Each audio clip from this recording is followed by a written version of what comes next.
Hey friend, welcome back to the Renaissance English History Podcast, a part of the Agora Podcast Network and the original Tudor History Podcast. My name is Heather. I am your host, and I've been podcasting on Tudor England since 2009, going on 16 years, my goodness. Today we are going to talk about Louise of Savoy, an overlooked matriarch of Renaissance France. I've been getting into more Renaissance European women of late, if you can't tell by the direction of this podcast. I've been reading, or just got and have been referencing Amy License's The 16th Century in 100 Women. There's also Sylvia Barbara Soberton's The Golden Age Ladies. So those are really interesting. And, I've been kind of going through them and every day reading a different one. And it's made me want to do more episodes about them. So that's where this is coming from. I'm kind of on a kick of expanding the net a little bit. And also, just before we get started, I want to, of course, thank all the supporters, the YouTube members, the Patreon supporters of this podcast. Welcome to Joan of Arc, apparently, started supporting me on Patreon, which is super cool. Joan d'Arc is the name. So welcome, Joan. And all of the YouTube members. I'm so grateful to have you. You keep this podcast going. I do have a new Patreon that is launching this week. I first set up my Patreon in 2014, and the only option they had at the time was to do per creation. So I would charge per podcast episode. And then I know that things changed over the time and kind of the business models changed and everything went to per month sort of stuff. And I just never changed over because inertia, and B, I thought it would be confusing for the people who are already supporters. And then I got a note from Patreon a couple months ago saying that they were forcing everybody to go to monthly tiers to comply with a new rule on Apple. So I am changing. I have fought it because hashtag inertia, but I'm doing it. And actually, I think it's given me a chance to kind of go through and revamp and look at all the tiers and what do people get. Some of the perks include extra audio courses that come out every month, discounts on all my programs. So people who are doing the year-long Tudor countdown with me got a discount on that. The Tudor Yuletide, you got a discount. We do author chats every month. We do extra episodes, all kinds of good stuff. So patreon.com/EnglandCast to support on Patreon. Or if you're listening to this on YouTube, you can just click join this channel to get basically the same perks. So patreon.com/EnglandCast, new Patreon launching this week. Thank you so much. All right, let's get into it. Imagine standing at the crossroads of history where wars, alliances, and cultural revolutions collide. At that intersection stood Louise of Savoy, a woman whose name might not roll off your tongue as quickly as that of her son Francis I, but who was unquestionably one of the great architects of Renaissance France. Her life was a masterclass in survival, ambition, and the art of making the impossible happen.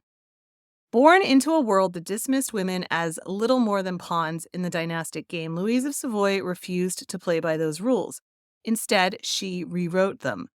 Her story is more than a mother's love for her son. It's about a woman who saw a bigger picture, who dared to dream of power not for its own sake, but for what it could accomplish. How does a girl born into relative obscurity rise to become the power behind the throne of one of France's most iconic kings? Let's dive into her story, beginning at a small estate in Pont-d'Ain, where a baby girl was born who would change the course of European history. Louise of Savoy entered the world on September 11th, 1476. Her arrival wasn't met with trumpets or fanfare. She was just another noble daughter born into a system that valued sons as heirs and daughters as marital bargaining chips. Her parents, Philip, Count of Bresse, and Margaret of Bourbon, didn't leave behind gushing records about her birth. Why would they? She wasn't a boy. A son might have secured alliances or strengthened their family's position. A daughter? Well, she was a future dowry payment, nothing more. Louise's life took a sharp turn when she was only 11. Her mother died, likely of consumption, and her father, a man better known for his gambling and debts than his parenting skills, wasn't exactly Father of the Year material. With Philip off chasing opportunities on the continent, young Louise needed a new home. Enter Anne of Brittany, the formidable sister of Charles VIII, who had been running France as regent since the death of their father, Louis XI. If Louise's early years had been marked by uncertainty, her time under Anne's roof was a crash course in courtly survival. Anne of Brittany was a political force of nature. She was known for her sharp wit and her sharper instincts. Anne became a mentor of sorts to Louise, teaching her both etiquette at court life and how to get along politically in this world dominated by men. Anne didn't coddle her charges, she prepared them for the brutal realities of royal ambition. Louise learned quickly. She absorbed lessons about power dynamics, diplomacy, and the importance of appearances. For all of her wealth and status, Louise couldn't rely on privilege alone. She had to be both clever and observant. But life under Anne wasn't all politics. Louise was also exposed to the grandeur and cultural refinement of the French court. Anne, despite her fierce demeanor, valued education and refinement, and she made sure that Louise was steeped in both. Yet there was a tension in Louise's young life, a constant reminder that her value, no matter how smart or capable she was, would ultimately be judged by her ability to secure a good marriage and produce sons. This lesson, harsh as it was, stuck with her. If Louise couldn't escape the system, she would learn to master it. By the time Louise left Anne's care, she wasn't just a girl from a noble family. She was a young woman with a razor-sharp understanding of power and an unshakable determination to secure her place in a world that seemed designed to keep her down. Little did anyone know the lessons she absorbed during these formative years would lay the groundwork for one of the most remarkable political careers of the time. At the age of 12, Louise of Savoy's life took another dramatic turn when she was married to Charles, Count of Angoulême. It was a common fate for noble girls of her time, barely out of childhood, and thrust into the adult world of marriage, alliances, and expectations. For Louise, the transition was terrifying. She wasn't marrying a boy her own age, but a man who was 17 years older, someone she had little control over and no experience dealing with. Louise's letters from this period reveal a young girl grappling with anxieties far beyond her years. In one note, she confided to her father her fears about her new life. "I do not know whether I shall please him or whether I shall fail in what is expected of me." Her concerns extended to her new role as the lady of the Angoulême household, where every gesture and word would be scrutinized. She was acutely aware that her success or failure would reflect not just on her, but also her family. Her early years as a bride were shaped by the challenges of adapting to court life. The Angoulême court was smaller and less prestigious than the royal one she had experienced under Anne of Brittany, but it was no less political. Louise observed the dynamics between nobles and their retainers, noting how power was wielded through subtle gestures, alliances, and whispered words in shadowed corners. Despite her youth, Louise began to develop the keen political instincts that would later define her. She learned to watch and to listen, absorbing the strategies of those around her. It wasn't long before she started forming her own ideas about how power could be wielded, not through brute force, but through careful manipulation of relationships and opportunities. Yet, life with Charles wasn't all strategy and observation. While their marriage was arranged for political convenience, it appears to have been a generally amicable one. Charles wasn't an ambitious man. He was kind to Louise, and their relationship, while certainly not passionate, offered her some stability. Stability, though, wasn't enough for Louise. She had ambitions for herself and her children that far outstripped her husband's modest aspirations.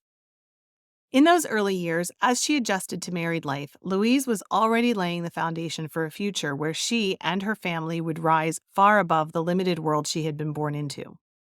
In 1494, Louise gave birth to her firstborn, a son she named Francis.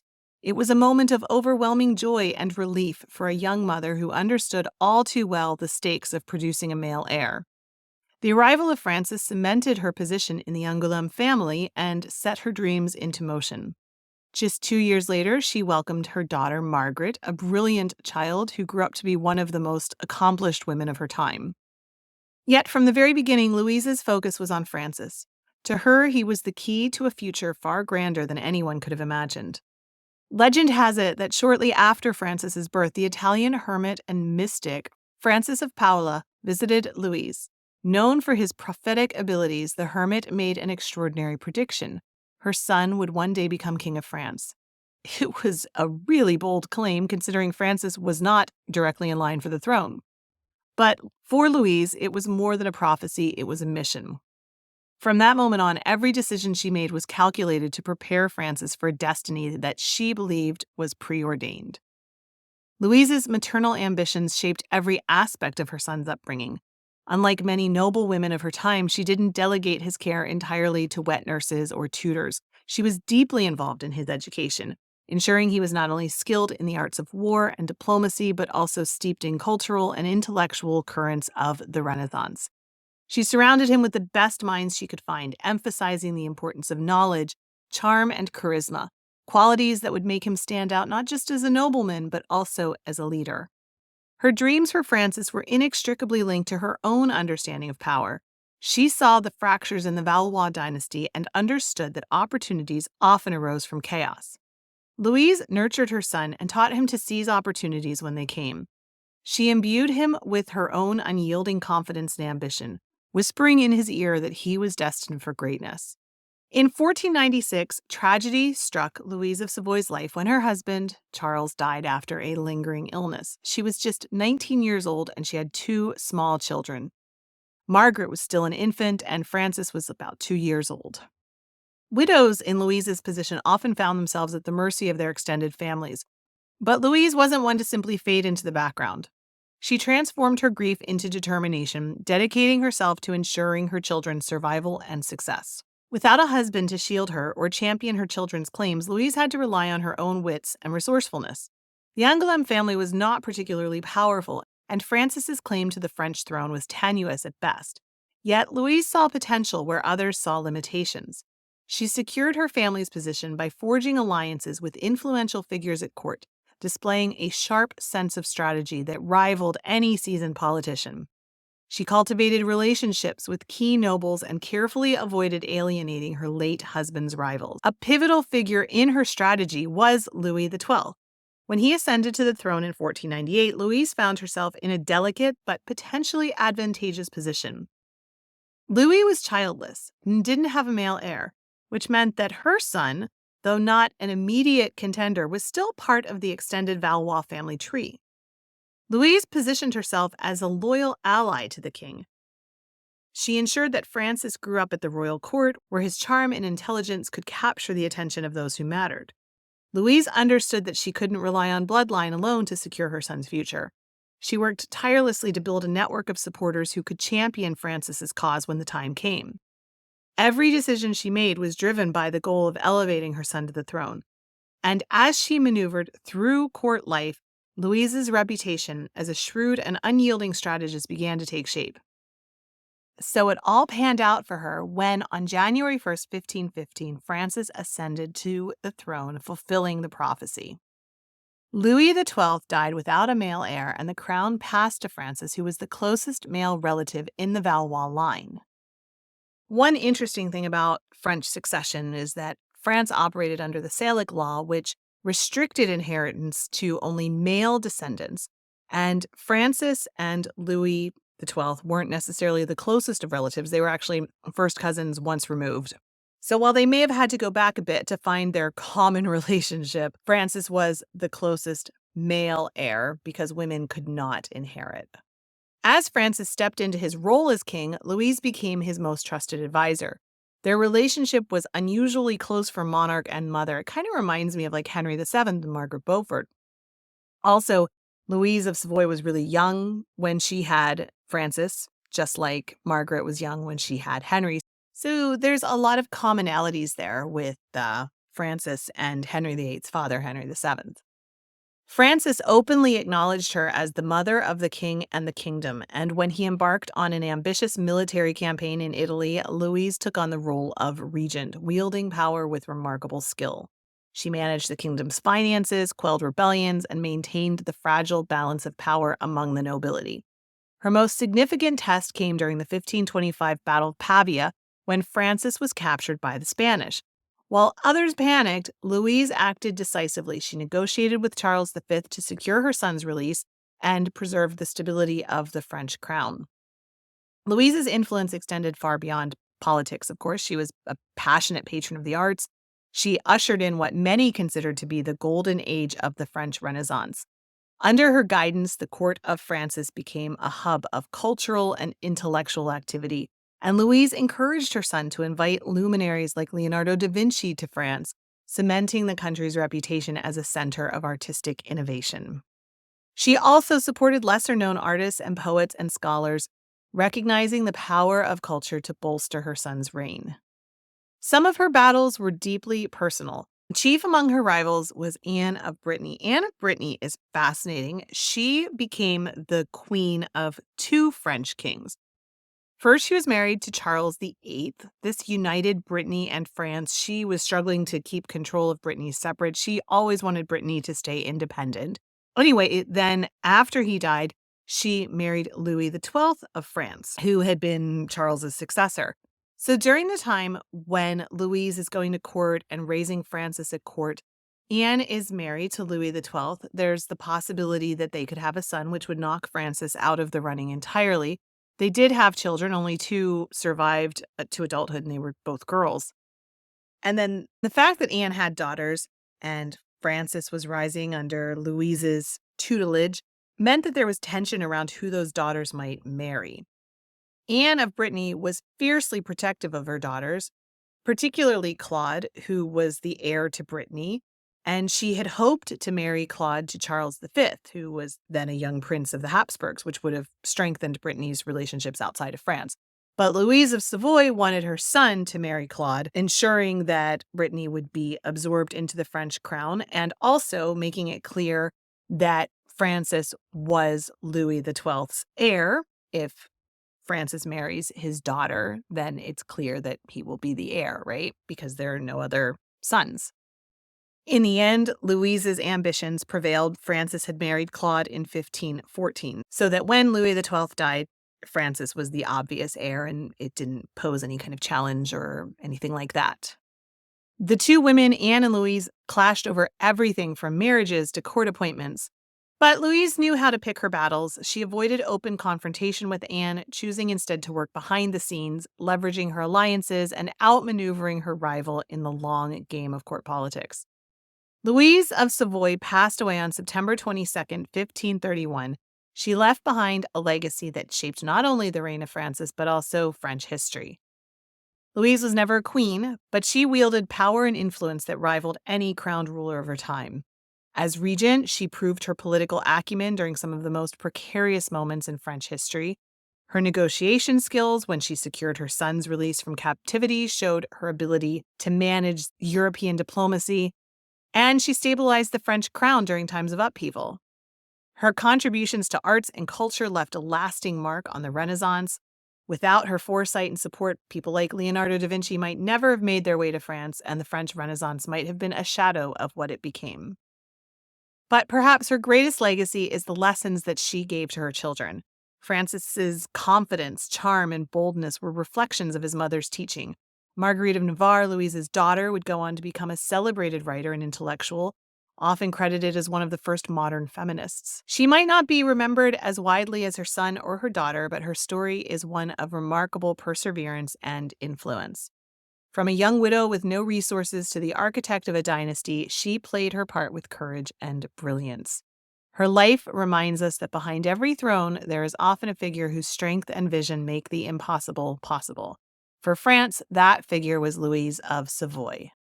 So we will leave it there for now. A little bit about Louise. We've talked about her daughter, Marguerite of Navarre. We've talked about Claude. We've talked a lot about these kind of other figures, but I never had done an episode on Louise, and I think she deserves one.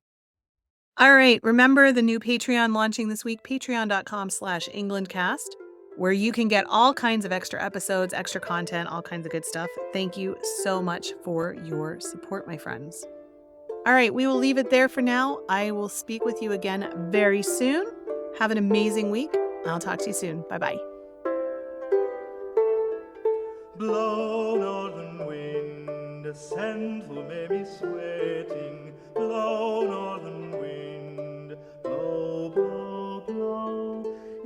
te boord in bouwre bricht, dat solis semlis ons siegt, menschvol meiden of nicht, fair and free to fonder, in all this worldliche one, boord of blood and of bone, never yet in us known, drops of marine law.